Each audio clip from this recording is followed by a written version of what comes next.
इंतखाबात में धांधली के खिलाफ GDA का जाम शोरों में धरना, इंतखाबी नताइज मुस्तरद कर दिए, भरपूर तहरीक चलाने का ऐलान। इलेक्शन कमीशन के मेंबरान के खिलाफ आर्टिकल 6 की कार्रवाई पर जोर। पीर पगारा बोले हालात अच्छे नहीं, एमरजेंसी या मार्शल लॉ लग सकता है।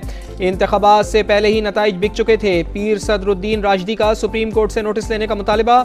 नून लीग पर तनकीद, कहा 2/3 अक्सरियत का ख्वाब लेकर आए मगर सादा अक्सरियत भी ना मिली। जाली मैंडेट पर हलफ लेने वालों को शर्म आनी चाहिए। फहमीदा मिर्जा बोली सिंध का सौदा हुआ है, हर कुर्बानी देने को तैयार हैं। राशिद सोमरो का इंतखाबी नताइज कालादम करार देकर दोबारा पोलिंग का मुतालिबा। कहा पीर पगारा हुक्म करें, किसी को हलफ उठाने नहीं देंगे।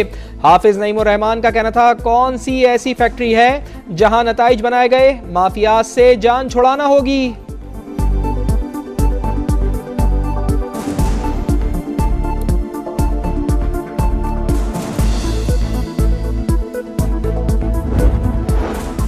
पीपल्स पार्टी का GDA को अपने हलकों में दोबारा इलेक्शन लड़ने का चैलेंज। शर्जील मेमन बोले 5 साल घरों में बैठे रहे, इंतखाबात में ड्राइंग रूम से बाहर निकले, इसलिए अवाम ने मुस्तरद कर दिया। लोग बेवकूफ नहीं, समझते हैं दुख सुख में कौन साथ खड़ा है। पीर पगारा गद्दी को सियासी मकासद के लिए इस्तेमाल न करें, धरने में जो जबान इस्तेमाल की गई उसका जवाब देंगे।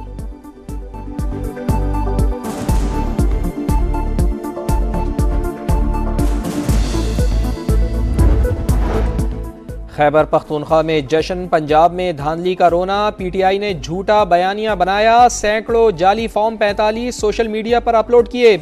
डिजिटल दहशतगर्दी की अगर एतराज़ात हैं तो फोरम इंटरनेशनल मीडिया या अमरीका नहीं, इलेक्शन कमीशन और अदालतें हैं। लीगी रहनुमाओं की प्रेस कॉन्फ्रेंस, मरियम औरंगजेब बोली साजिशी गिरोह KPCO को ढाका बनाने की धमकी दे रहा है, दोबारा तमाशा करना चाहते हैं। अगर धांधली करनी होती तो तमाम हलकों में करते, सबसे ज्यादा हमें नुकसान पहुंचाने की कोशिश की गई, सबूत मौजूद हैं, वाइट पेपर तैयार कर रहे हैं। टर्नआउट कम था मगर वोट ज्यादा निकले, फॉर्म 45 के मुताबिक कामयाब हुए। फॉर्म 47 में हरा दिया गया। 177 नशिस्तों पर कामयाब हुए मगर 92 दी गई, बाकी पर डाका डाला गया। 46 पर इंतखाबी उजरदारी दायर की, 39 का डेटा जमा कर रहे हैं। PTI रहनुमाओं की आलमी मीडिया को ब्रीफिंग। सलमान अकरम राजा बोले 8 फरवरी को जो अवाम ने वोट दिया था अंधेरे में तब्दील कर दिया गया। रेहाना डार को ख्वाजा आसिफ को दोबारा इलेक्शन लड़ने का चैलेंज।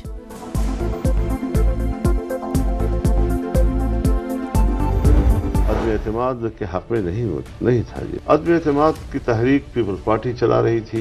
मेरे पास खुद जनरल फैज हमीद साहब आए थे और उन्होंने मुझे कहा था कि विद इन द सिस्टम आप जो करना चाहें हमें उस पर एतराज नहीं होगा। क्या उस वक्त जनरल बाजवा और जनरल फैज आपसे राब्ते में थे? हजरत वो बिल्कुल राब्ते में थे और उनकी मौजूदगी में सबको बुलाया गया और सबके सामने उनसे कहा गया कि आपने ये इस तरह करना है और इस तरह करना है।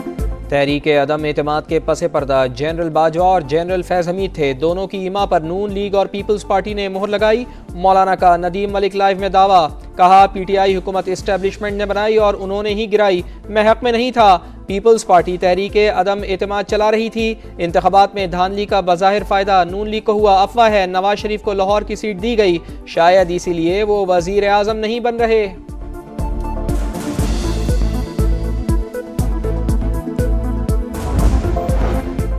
जनरल बाजवा और जनरल फैज ने फजल रहमान के दावे मुस्तरद कर दिए। फैमिली जराये के मुताबिक जनरल फैज अदम एतमाद से कई माह पहले ओहदा छोड़ चुके थे। जनरल बाजवा भी हल्फन मौलाना के बयान की तरदीद के लिए तैयार हैं। मौलाना भी हल्फन बयान दे के उन्होंने सच कहा। किसी के कहने पर हमने तहरीक अदम एतमाद नहीं लिया। मैं किसी जनरल के कहने की क्या जरूरत, कैसी बात कर रहे हैं? मैं ये कह रहा हूँ ये मौलाना ने तौहीन की है बाकी जमातों। किसके साथ वो मीटिंग हुई, किसको कहा कि वो मीटिंग क्या मौलाना के साथ उनकी हुई? मौलाना साबित कर दे, बात खत्म कर। मौलाना फजल रहमान के समा को इंटरव्यू में बड़े इंकशाफात से सियासत में भौचाल। नून लीग का सख्त रद्द अमल। मलिक अहमद खान बोले अदम एतमाद किसी के कहने पर नहीं, सियासी मुशावरत से लाए। जनरल बाजवा ने अदम एतमाद ना लाने का कहा। बानी PTI की वकालत की। तहरीक वापस लेने पर इलेक्शन का कहा। मौलाना ने तमाम सियासी जमातों की तौहीन की। क्या कोई हमें यह कहेगा कि तहरीक अदम एतमाद जमा करा दें? क्या कोई अदम एतमाद के लिए दबाव डाल सकता है? मौलाना फजल रहमान अपने दावे साबित करें। उस अदम एतमाद का सबसे बड़ा फायदा मौलाना फजल रहमान साहब को मिला। 4 वजारतें वो जो है मरूनिमी ने थी PDM की हुकूमत में आने के बाद, जब उनको वजारतें मिली, फिर उनको गवर्नर खैबर पख्तूनख्वा मिला, निगरान हुकूमत में उनको वजारतें मिली, सब कुछ मजे लूटने के बाद आज उनको ख्याल आया कि उनके साथ बहुत बड़ी ज्यादती हुई है। तहरीक अदम एतमाद में जनरल फैज हमीद का कोई किरदार नहीं था, पीपल्स पार्टी की वजाहत। फैसल करीम कुंडी बोले, पीटीआई हुकूमत जाने का सबसे ज्यादा फायदा मौलाना फजलुर रहमान का हुआ। 4 वजारतें दी गई, अगर वो नहीं चाहते थे तो हिस्सा क्यों बने? पीपल्स पार्टी को पीडीएम से किसके कहने पर निकाला? फरमाइशी धरना किसके कहने पर दिया? किसके कहने पर वापस गए?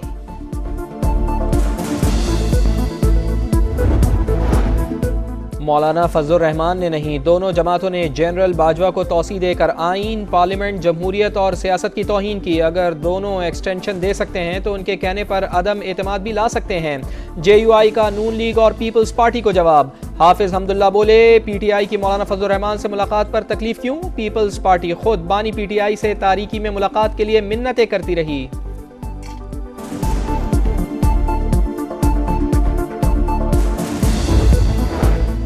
हुकूमत साजी का मिशन, जाती उमरा में नून लीग की बैठक। पीपल्स पार्टी के साथ मुज़ाकरात में पेशरफ्त पर ब्रीफिंग। इत्तेहादियों को दिए जाने वाले मुमकिन अहदों पर मुशावरत। पंजाब में नंबर गेम पर इजहार इत्मीनान। पंजाब काबीना के मुमकिन नामों पर गौर। स्पीकर और डेप्यूटी स्पीकर के लिए मुख्तलिफ नाम ज़ेर गौर।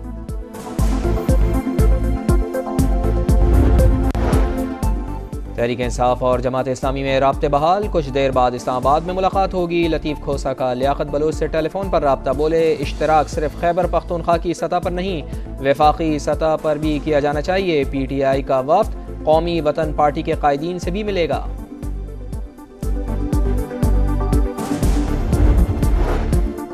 PTI के लिए अच्छी खबर, वजारत उज़्मा के उम्मीदवार उमर अयूब की राहदारी जमानत मंजूर। पेशावर हाई कोर्ट का 1 माह में मुतालिका अदालतों में पेश होने का हुक्म। पुलिस को गिरफ्तार करने से रोक दिया। मुलजिम को 1 लाख रुपए के जमानती मुचलके जमा कराने की हिदायत। पेशावर में नामजद वजीर आला अली अमीन गंडापुर की सरबराही में PTI की बैठक।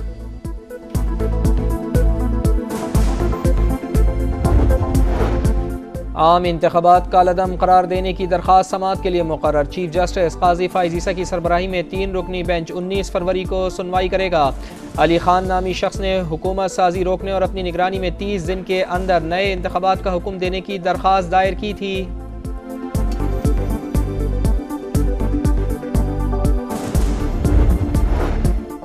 NA-15 मानसहरा से शिकस्त। इलेक्शन कमीशन ने नवाज शरीफ की दरखास्त समाअत के लिए मंजूर कर ली। फरीकैन को 20 फरवरी के लिए नोटिस जारी कर दिया।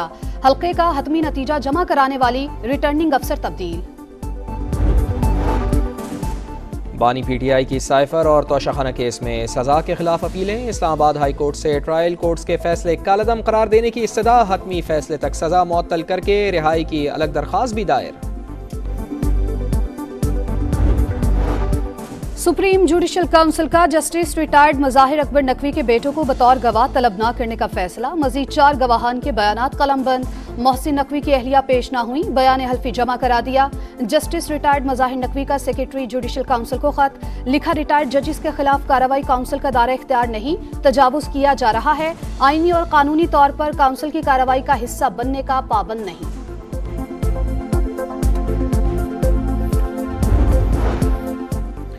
पाकिस्तान क्रिकेट में हमेशा प्लेयर्स पावर रही। बोर्ड के बाज़ मामलात ही खिलाड़ियों को ताकतवर बनाते हैं। शाहिद खान आफरीदी की समा के प्रोग्राम जोर का जोड़ में गुफ्तगू। बोले, टेस्ट छोड़कर बिग बैश खेलने पर हारिस रऊफ को डांटा।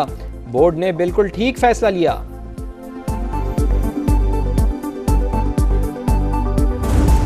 और मैचेस धुआंधार, क्रिकेट जानदार, मेला शानदार। PSL का कल से रौनकों भरा आगाज। इफ्तिताही तकरीब की तैयारियां फाइनल। नामवर गुलकार सुर बिखेरेंगे। पहले मैच में इस्लामाबाद यूनाइटेड और लाहौर कलंदर्स का मुकाबला।